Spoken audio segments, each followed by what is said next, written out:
असाध्य की व्याधि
साध्यः असाध्यः इति व्याधि द्विधा तो पुनर्द्विधा। साध्य और असाध्य ये दो प्रकार की क्या होती है, व्याधि होती है। तो जैसे कि अपने को मॉडर्न साइंस में भी पता है कि बीमारी या तो ठीक हो सकती है या तो ठीक नहीं हो सकती। तो साध्य का मतलब क्या है कि बीमारी ठीक हो सकती है। असाध्य का मतलब क्या है कि बीमारी ठीक नहीं हो सकती है। इति व्याधि द्विधा तो पुनर्द्विधा। द्विधा ये तो दो है ही, लेकिन पुनर्द्विधा यानी कि उसके भी और दो भेद है। क्या क्या भेद है? सुसाध्य कृच्छ साध्य। ये आप जैसे यहाँ डायग्राम में देख सकते हैं कि व्याधि के जो है वो दो भेद है, साध्य और असाध्य। उसमें से जो साध्य व्याधि है उसके सुख साध्य और कष्ट साध्य, ऐसे कष्ट को यहाँ पे कृच्छ साध्य ऐसे लिखा है। तो सुसाध्य यानी कि सुख साध्य, कृच्छ साध्य यानी कि कष्ट साध्य। अभी सुख साध्य यानी कि क्या, कि जो व्याधि थोड़े से ही दवाई से ठीक हो जाती है वो व्याधि जो है वो आपकी सुख साध्य व्याधि है। कष्ट साध्य या कृच्छ साध्य व्याधि मतलब क्या, कि जो व्याधि जो है वो थोड़ी सी ज़्यादा सीरियस है, थोड़ी सी ज़्यादा गंभीर है और बहुत सारी दवाइयाँ या बहुत सारे समय तक, मतलब बहुत टाइम तक दवाई करने के बाद वो क्या हो जाएगी, मिट जाएगी। तो ये जो दो टाइप है, ये व्याधि के दो टाइप है। याप्य यह च अनुपक्रमः। अभी असाध्यवादी यानी कि कौन सी बीमारी ठीक नहीं हो सकती है, इसके दो प्रकार में बताता हूँ। अभी याप्य यानी कि क्या, कि जो व्याधि ठीक नहीं हो सकती है लेकिन फिर भी हम उसकी दवाई करते रहेंगे तब तक पेशेंट को क्या मिलेगा, राहत मिलेगी, उपशय मिलेगा। तो ये जो व्याधि होती है इसे याप्य व्याधि कहते हैं। अनुपक्रम यानी कि क्या, अनुपक्रम यानी कि जो व्याधि की ट्रीटमेंट ही पॉसिबल नहीं है, जो बीमारियां ठीक ही नहीं हो सकती है, उसका कितना भी ट्रीटमेंट कराओ तो भी कुछ फ़ायदा नहीं होगा उसका। क्यों? तो बेसिकली ये अनुपक्रम व्याधि कौन सी होती है, जो व्याधि पहले अगर सुख साध्य होती है, फॉर एग्जांपल जनरल फीवर है, वो फीवर स्टार्टिंग में सुख साध्य है, अगर अपने को सही टाइम पे दवाई मिल गई तो वो अपन ठीक कर लेंगे। लेकिन कुछ टाइम के बाद में फीवर के साथ साथ में न्यूमोनाइटिस डेवलप हो जाता है, तो वो जो बीमारी है फिर उसको अपने को पेशेंट को एडमिट करके प्रॉपरली, न्यूमोनाइटिस जब तक ठीक नहीं होगा तब तक उसे जो है वो अपने को क्या करना पड़ेगा, ट्रीट करना पड़ेगा। तो वो थोड़ा टाइम लगेगा, इसलिए वो कष्ट साध्य व्याधि है। याप्य व्याधि यानी कि अब न्यूमोनाइटिस होने के बाद में लंग में फाइब्रोसिस हो गए। अभी लंग्स में फाइब्रोसिस हो गए तो क्या उसकी रिकवरी हो सकती है? 100% नहीं, लेकिन जितना भी टाइम अब वो जिएगा कुछ ना कुछ उससे दवाई लेती रहनी पड़ेगी, जिसकी वजह से क्या होगा कि उसे कफ वगैरह ना हो जाए। तो ये आपका एग्जाम्पल याप्य व्याधि का है। वही सेम डिजीज अगर बहुत टाइम तक अपन ने उसकी चिकित्सा ही नहीं की, लंग फाइब्रोसिस हो गए फिर भी अपन ने दवाई नहीं कराई, तो फिर बाद में वो क्या हो जाएगा, लास्ट स्टेज पे पहुंच जाएगा। लंग्स की जो कैपेसिटी है वो बहुत कम हो जाएगी, में वो कम हो जाएगा, फिर हम भी कर ले हम उस पेशेंट को नहीं बचा सकते। तो वो जो लास्ट स्टेज है वो क्या हो जाएगा, अनुपक्रम व्याधि हो जाएगी।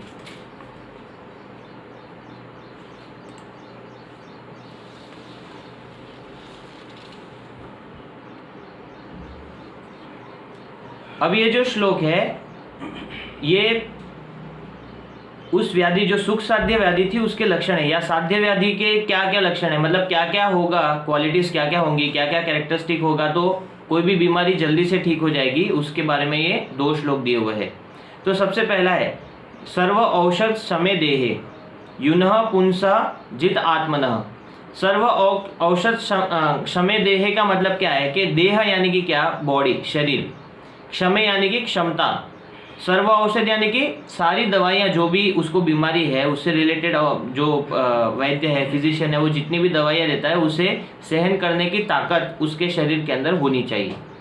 फॉर एग्जाम्पल फीवर आया है और मैंने आपको त्रिफला का काढ़ा बना के दिया, तो अगर आप कहोगे नहीं नहीं ये तो कड़वा है मुझे पसंद नहीं है, और आप ज़बरदस्ती चलो मैं पिला भी देता हूँ और आप उसको उल्टी कर दोगे, यानी कि आपके शरीर के अंदर वो क्षमता ही नहीं है कि आप कड़वी दवाइयाँ ले सको, तो इससे क्या होगा, क्या मैं पेशेंट का ट्रीटमेंट कर पाऊँगा? नहीं।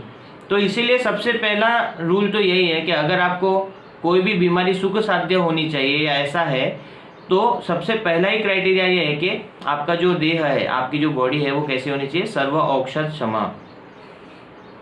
फिर यूनः यानी कि यंग पेशेंट होना चाहिए, या यहाँ पे यूना शब्द दिया हुआ है, यूनः यानी कि यंग पेशेंट होना चाहिए, क्योंकि ओल्ड एज में जो है वो खाना ही ठीक से नहीं पचता है तो दवाइयाँ कैसे पचेंगी, और बच्चे जो होते हैं वो प्रॉपरली दवाई लेते नहीं, इसलिए पेशेंट अगर आपका यंग है तो वो जो बीमारी है वो कैसे हो जाएगी, सुख साध्य हो जाएगी, क्योंकि वो आपका कहना मानेंगे, प्रॉपरली आपकी सारी दवाइयाँ ले लेंगे।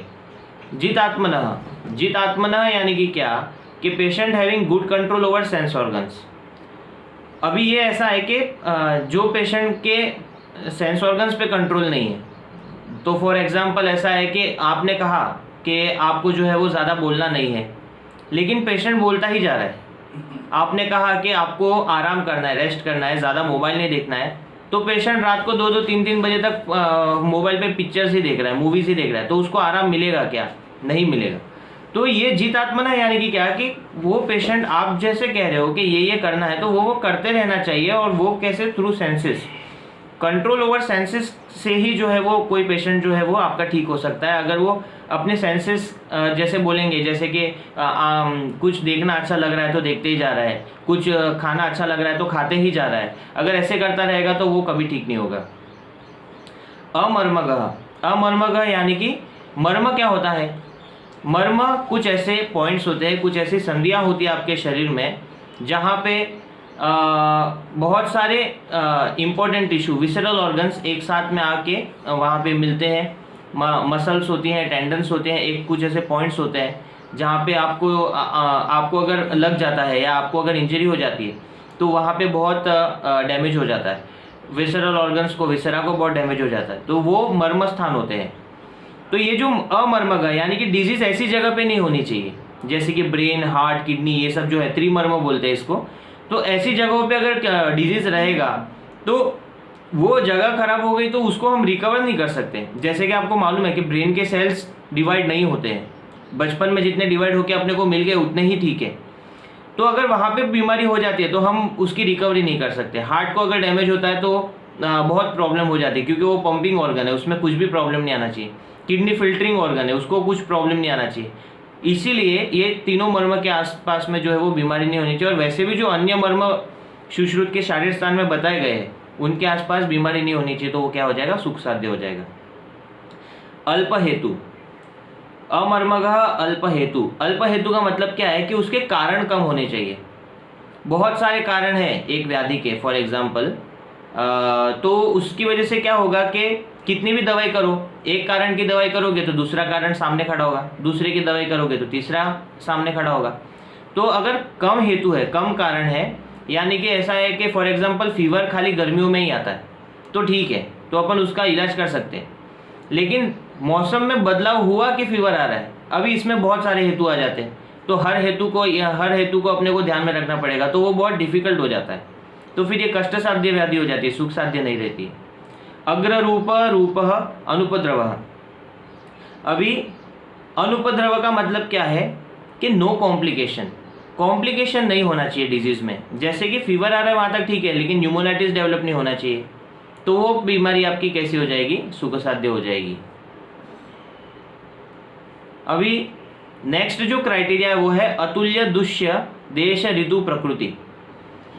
अतुल्य का मतलब है कि सेम नहीं होना चाहिए। क्या? दुष्य यानी कि आपके सप्त धातु, 3 मल धातुएं, और देश ऋतु प्रकृति, जो देश जहाँ पे आप रह रहे हो, ऋतु यानी कि जो सीजन अभी वहाँ पे चल रहा है, और प्रकृति और पेशेंट के शरीर का प्रकृति, ये सब डिफरेंट होना चाहिए। अगर ये सब सेम है तो प्रॉब्लम बहुत बढ़ जाती है, क्योंकि अपने अष्टांग हृदय का एक सिद्धांत है, या आयुर्वेद का ये सिद्धांत है कि सामान्य से सामान्य की वृद्धि होती है। तो फॉर एग्जांपल सपोज किसी पेशेंट को फ्रिज का पानी पीने से इन्फेक्शन बैठ गया और फीवर आ रहा है। अभी दुष्य में क्या है? रस दुष्य है। रस कैसा होता है? स्निग्ध होता है, शीत होता है। देश जो है वो अनुपदेश है, यानी कि पानी के पास में ही रहता है, वो समुद्र के पास में ही रहता है। तो इससे क्या होगा कि वहाँ का जो वातावरण है वो भी कैसा होगा? शीत होगा। ऋतु अभी शायद ठंडी ही चल रही है, तो वो और भी प्रॉब्लम है। फिर प्रकृति पेशेंट की जो है वो कफ है, कफज प्रकृति है, यानी कि उसके अंदर सारे गुण जो है वो कफ प्रधान दोष के है, कफ दोष प्रधान है उसका शरीर। तो इसकी वजह से क्या होगा कि सब कुछ सेम है। तो मुझे बताओ उसके शरीर के अंदर कफ बढ़ेगा कि कम होगा? डेफिनेटली कफ बढ़ेगा। और उसका फीवर बढ़ेगा या कम होगा? तो डेफिनेटली बढ़ेगा। इसीलिए यहाँ कहा गया है कि अतुल्य दुष्य देश ऋतु और प्रकृति होनी चाहिए, तो अपना जो डिजीज है वो कैसा हो जाएगा? सुख साध्य। वरना बहुत प्रॉब्लम है, वरना वो जल्दी से कृच्छ साध्य यानी कि कष्ट साध्य हो जाएगा, और फिर बाद में धीरे धीरे आगे बढ़ जाएगा। पाद संपत्ति, जो अपन ने पहले के श्लोक्स में 4 क्वालिटीज़ फिजिशियन के, और 4 क्वालिटीज़ नर्स के, 4 क्वालिटीज़ औषधि के, 4 क्वालिटीज़ रोगी के पढ़े थे, वो सब 16 क्वालिटीज़ जब उसकी ट्रीटमेंट चालू हो तो प्रेजेंट होने चाहिए। ऐसा नहीं है कि डॉक्टर है तो दवाई नहीं है, दवाई है तो नर्स नहीं है, नर्स है तो परिचारक नहीं है, ऐसा नहीं होना चाहिए। सब चीज़ें वहाँ पे प्रेजेंट होनी चाहिए, और वो सारी क्वालिटीज़ जो बताई है वो भी उनके अंदर होनी चाहिए, तो वो पेशेंट कैसा हो जाएगा? बच जाएगा। ग्रह अनुगुण यानी कि क्या कि यहाँ पे लिखा है जैसे कि astrology is in favour of the patient, यानी कि क्या कि उस समय जो उसके शरीर पे एस्ट्रोलॉजी का जो प्रभाव है, यानी कि ग्रहों का जो प्रभाव है, हमारा आयुर्वेद ग्रहों को मानता है, ग्रहों के प्रभावों को मानता है, और मानना भी चाहिए। अगर हमारे धरती पे मून का अगर इतना इफेक्ट हो सकता है कि यहाँ पे हाई टाइड और लो टाइड हो सकता है, तो हम तो फिर सिर्फ उसी धरती पे रहने वाले छोटे छोटे शरीर है। अगर हमारे धरती के ही शरीर को मून जैसा ग्रह अफेक्ट कर रहा है, जो कि सिर्फ एक सैटेलाइट है, तो सोचो दूसरे जो बड़े बड़े उनसे 10 गुना 20 गुना ज़्यादा बड़े ग्रह है, जैसे जुपिटर है, मार्स है, वेनस है, तो ये तो धरती पे जो इफेक्ट करते होंगे वो तो बहुत बड़ा होगा, लेकिन वो हमें समझ में नहीं आएगा, क्योंकि हमारी ज़िंदगी या हमारी लाइफ स्पैन ये सब समझने के लिए बहुत ही छोटी होती है। लेकिन फिर भी आज का साइंस ये कहता है कि सभी जो प्लैनेट्स है उनका हमारे अर्थ के सर्वाइवल में बहुत बड़ा रोल है। जैसे कि फॉर एग्जांपल जुपिटर जो होता है वो एस्टेरॉयड्स को डाइवर्ट कर देता है, अर्थ की तरफ आने ही नहीं देता है, जबकि वो हमसे मीलों दूर है, लेकिन फिर भी उसका जो फंक्शन है वो हमारे धरती को बचा रहा है। फिर एक दोषज होना चाहिए। नेक्स्ट क्राइटेरिया जो है वो क्या है कि एक दोषज होना चाहिए, कि डिजीज जो है वो खाली एक दोष प्रदान होनी चाहिए। तो फॉर एग्जांपल गर्मियों के सीजन में सिर्फ पित्त दोष प्रधान है, और पित्त दोष बढ़ने की वजह से व्याधियाँ हो रही है, तो हम क्या करेंगे? पित्त का शमन कर सकते हैं। लेकिन अगर 2 दोष प्रधान व्याधि होती है, जैसे कि वात पित्तज या पित्त कफज व्याधि होती है, तो समस्या क्या होगी कि अगर आप पित्त को कम करो, क्योंकि पित्त होता है उष्ण, अगर आप पित्त को कम करोगे तो आपको शीत गुण का प्रयोग करना पड़ेगा, आपको शीत गुण यूज़ करना पड़ेगा, यानी कि कुछ ठंडा उसको देना पड़ेगा। जैसे ही आप उसे कुछ ठंडा दोगे उसका कफ प्रकोप हो जाएगा, कफ बढ़ जाएगा, क्योंकि उसका जो व्याधि है, उसकी जो डिजीज़ है वो कौन से 2 दोष प्रधान है? पित्त और कफ। तो जैसे ही एक को कम करोगे दूसरा बढ़ जाएगा, दूसरे को कम करोगे पहला वाला बढ़ जाएगा। तो इसीलिए कहा गया है कि व्याधि कैसी होनी चाहिए? एक दोषज होनी चाहिए, तो वो ट्रीटमेंट करने में आसानी जाती है। एक मार्ग, अभी बॉडी के अंदर जो है वो 3 मार्ग होते हैं, उसमें से बॉडी जो व्याधि है वो कैसी होनी चाहिए? एक मार्ग पे होनी चाहिए। तो वो 3 मार्ग कौन कौन से होते हैं? वो 3 मार्ग होते हैं अभ्यंतर, बाह्य और बाह्य अभ्यंतर, ऐसे 3 मार्ग होते हैं। इसका डिस्कशन हम आगे करेंगे। तो डिजीज का एक क्राइटेरिया है कि वो एक मार्ग में होनी चाहिए। नव यानी कि डिजीज जो है वो नहीं होनी चाहिए, डिजीज ऑफ रिसेंट ओरिजिन और ऑनसेट। अगर डिजीज पुरानी हो चुकी है तो पैथोलॉजी जो होती है वो डीप टिश्यूज़ में इन्वॉल्व हो जाती है। तो इसकी वजह से क्या होता है कि वहाँ पे कितनी भी आप दवाई करो लेकिन वो जल्दी से ठीक नहीं होता है। तो ये जो क्राइटेरिया है टोटल, ये आपके सुख साध्य व्याधि के क्राइटेरियाज हैं। अगर ये सब रहेंगे तो आपका पेशेंट जल्दी ठीक हो जाएगा। अगर इसके ऑपोजिट रहेगा तो आपका पेशेंट जल्दी ठीक नहीं होगा। अब हम कृच्छ साध्य व्याधि के डेफिनेशन देखेंगे।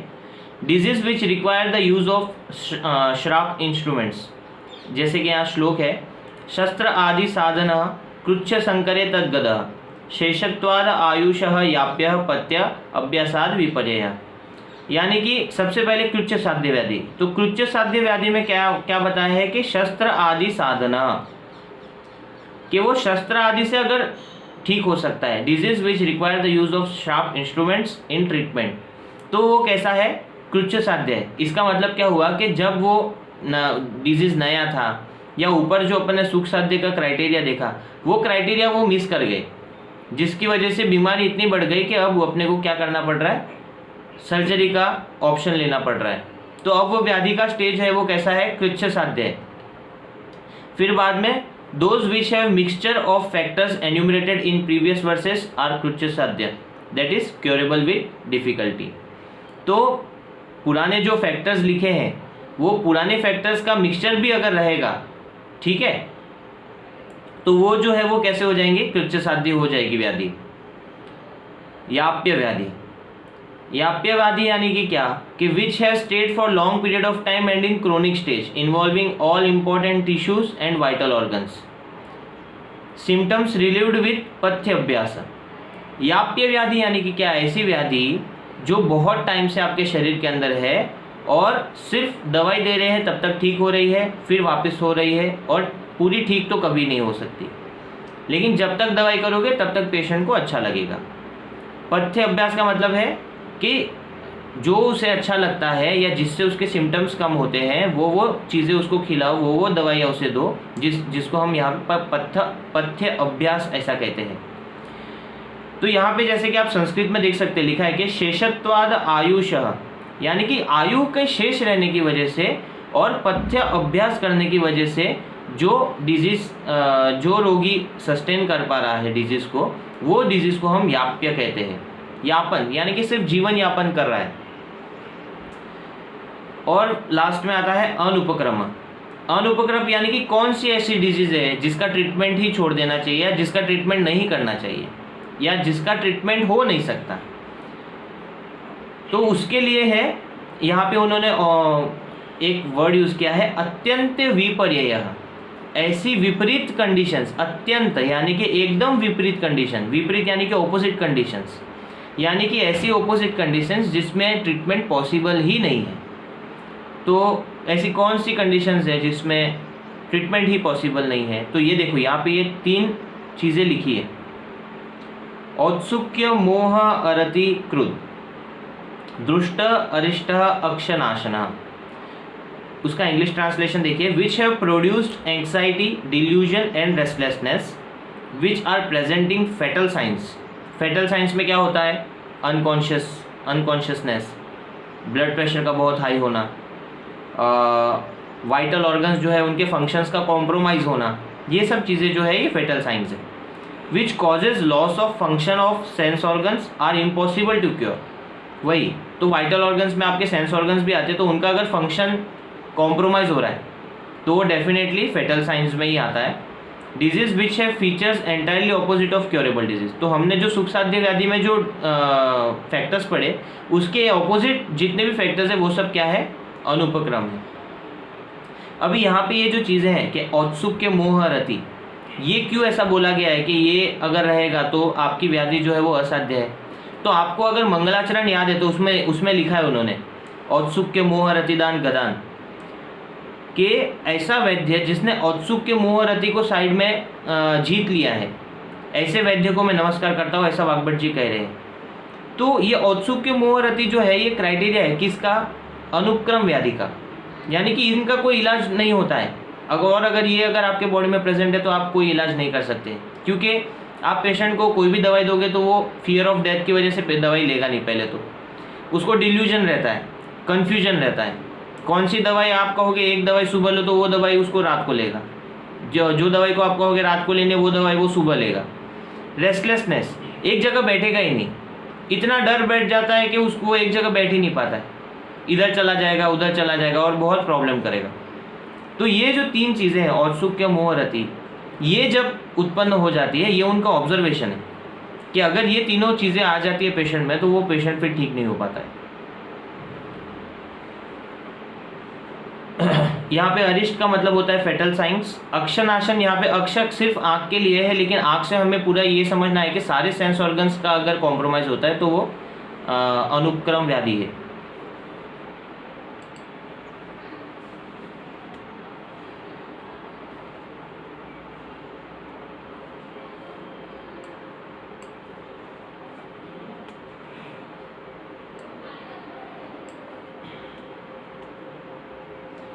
अभी कौन से ऐसे पेशेंट है जिसको हमें ही रिजेक्ट कर देना चाहिए, यानी कि फिजिशियन को ही उसको रिजेक्ट कर देना चाहिए? तो त्यजेत आर्तम भिषक भूपे दुष्टम तेषाम दुष्यम दुष्यम, यानी कि भूप का मतलब होता है राजा। देखिए यहाँ पे लिखा है भिषक यानी कि फिजिशियन, भूप यानी कि राजा, दुष्टम यानी कि उनसे जो द्वेष करता है। जो राजा और वैद्य दोनों से द्वेष करता है, द्वेष यानी कि उसे पेशेंट को अच्छा नहीं लगता है कि राजा और वैद्य या उनसे दुश्मनी निकालता है या उनकी रिस्पेक्ट नहीं करता है, तो ऐसे लोगों का ट्रीटमेंट नहीं करना चाहिए। क्योंकि अगर आप फिजिशियन और आप राजा के दुश्मन का ट्रीटमेंट कर रहे हो तो राजा आपको आके मार देगा डेफिनेटली, और फिजिशियन की जो रिस्पेक्ट नहीं करता फिजिशियन उसकी भी रिस्पेक्ट नहीं करता है। फिर बाद में हु हेट्स हिमसेल्फ तेषाम द्विषम द्विषम, यानी कि तेषाम यानी कि उसको भी, खुद को भी वो लाइक नहीं करता है। यानी कि आप समझ रहे हो, ये जो पर्सन होगा जो ऐसा करेगा उसको अपने लाइफ से भी प्यार नहीं है, इसलिए वो दूसरों को भी लाइक नहीं कर रहा है, दूसरों की सक्सेस देख नहीं पा रहा है। तो ऐसे लोगों का ट्रीटमेंट नहीं करना चाहिए, क्योंकि ये कभी भी अपना ट्रीटमेंट सही से नहीं लेते, और फिर अगर लेते भी है तो अपने को ही बदनाम करते हैं अगर ट्रीटमेंट वो ठीक नहीं हुए तो, जबकि गलती उनका ही रहता है। हीन उपकरणम, यानी कि जिस पेशेंट के पास में इक्विपमेंट सही नहीं है, जिस पेशेंट के पास में फैसिलिटीज़ नहीं है, उनका ट्रीटमेंट नहीं करना चाहिए, क्योंकि वो ट्रीटमेंट पूरा कर नहीं पाएंगे, उनके पैसे वेस्ट हो जाएंगे। जैसे कि फॉर एग्जांपल किसी पेशेंट के पास गैस ही नहीं है और आपने उसे काढ़ा बनाने का है, तो क्या वो काढ़ा बना के पी सकेगा? नहीं। तो उसके लिए ऐसा नहीं है कि उसके ट्रीटमेंट छोड़ देना चाहिए, आप यथाशक्ति आपका जितना भी उसको हेल्प कर सकते हो उतना उसका हेल्प करो, लेकिन आप चाह के भी उसकी ज़्यादा हेल्प नहीं कर सकते क्योंकि उसके पास उपकरण ही नहीं है। व्याग्रम, यानी कि व्याग्र यानी कि जो बिजी है, जो दूसरे कामों में इतना बिजी है कि उसको अपने शरीर की पड़ी ही नहीं है। तो who is busy with other activities not having the required attention leisure towards the treatment, और वो ट्रीटमेंट को जो है वो ऐसे समझ रहा है कि हाँ ठीक है, लिया तो भी ठीक है, नहीं लिया तो भी ठीक है। तो ऐसे लोग जो है वो क्या करेंगे, आपका ट्रीटमेंट को प्रॉपरली लेंगे नहीं, और जब ठीक नहीं होंगे तो आपको ही बदनाम करेंगे, अरे वो डॉक्टर ही ऐसा था। तो इसीलिए ऐसे पेशेंट्स को जो है वो हाथ में लो ही मत। अविधेयम, अविधेयम यानी कि डिसओबीडियंट, विधेय यानी कि कोई बात मानना, अविधेय यानी कि कोई बात ही नहीं मानना, फिजिशियन की कोई बात मानने को तैयार ही नहीं है।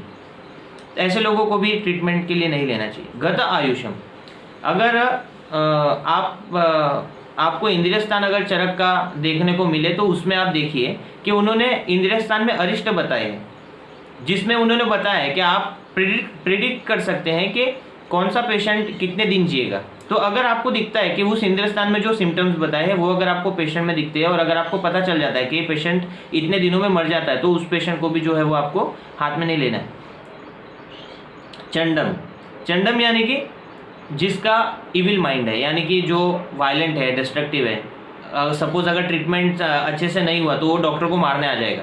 तो ये जो ऐसे पेशेंट है उनको भी नहीं लेना चाहिए। शोक, शोक यानी कि जो ग्रीफ में है, यानी कि जो लोग जिनके घर में भी डेथ हुई है या जो लोग दुखी हैं, ऐसे लोगों को भी जो है वो पहले उनका मेंटल स्टेटस सही हो जाए फिर ट्रीटमेंट करना चाहिए। तुरंत अगर आप उनको ट्रीटमेंट में लोगे तो वो सही से ट्रीटमेंट खुद का नहीं कर पाएंगे। फिर बाद में भीरू, भीरू का मतलब होता है फियरफुल। तो अगर कोई पेशेंट डरा हुआ है तो डरा हुआ पेशेंट जो होता है वो अक्सर ट्रीटमेंट में गलतियां कर देगा, आप उसे क्या कहोगे और वो आप क्या कर बैठेगा। तो इसलिए ऐसे पेशेंट के साथ में अगर कोई है तो उससे कह दो, लेकिन उसको अकेला है तो उसे आपको ट्रीटमेंट के लिए नहीं लेना चाहिए।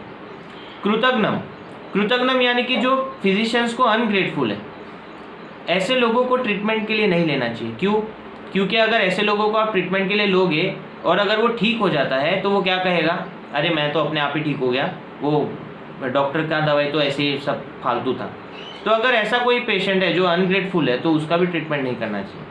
वैद्य मानिनम, कोई कोई तो खुद ही डॉक्टर बन जाते, यानी कि उनको सारी दवाइयाँ खुद ही पता थी, वो तो डॉक्टर के पास खाली ऐसे ही मजाक के लिए आते। तो ऐसे जो लोग होते हैं यानी कि who thinks himself to be physician in respect of deciding drug, therapies, food, यानी कि वो खुद ही गूगल, आजकल के जो पेशेंट है जो आपके गूगल पे सब देख के आते हैं और सब चीज़ें जो है वो अपने आप से ही करने लगते हैं और फिर बाद में जब पूरा समय ही हाथ से निकल जाता है फिर अपने पास आते हैं। तो ऐसे पेशेंट को हाथ में मत लीजिए, क्योंकि वो पेशेंट भले ही आप दवाई लिख के आपसे दवाई लिखवा के जाएगा लेकिन वो घर पे जाके फिर वापस गूगल करके ही खाने वाला है।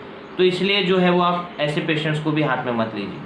तो ये आपका रिकमेंडेशंस है, वाघभट जी ने आपको रिकमेंड किया है कि आप ये चीज़ें जो है वो अवॉइड करिए।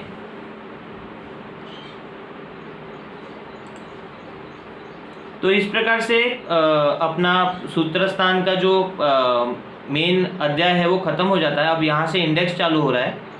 इंडेक्स के लिए मैं एक समरी का लेक्चर अलग से ही जो है वो पोस्ट करूँगा। यहाँ ये जो चैप्टर है सूत्रस्थान वो अब यहाँ पे ख़त्म हो जाता है।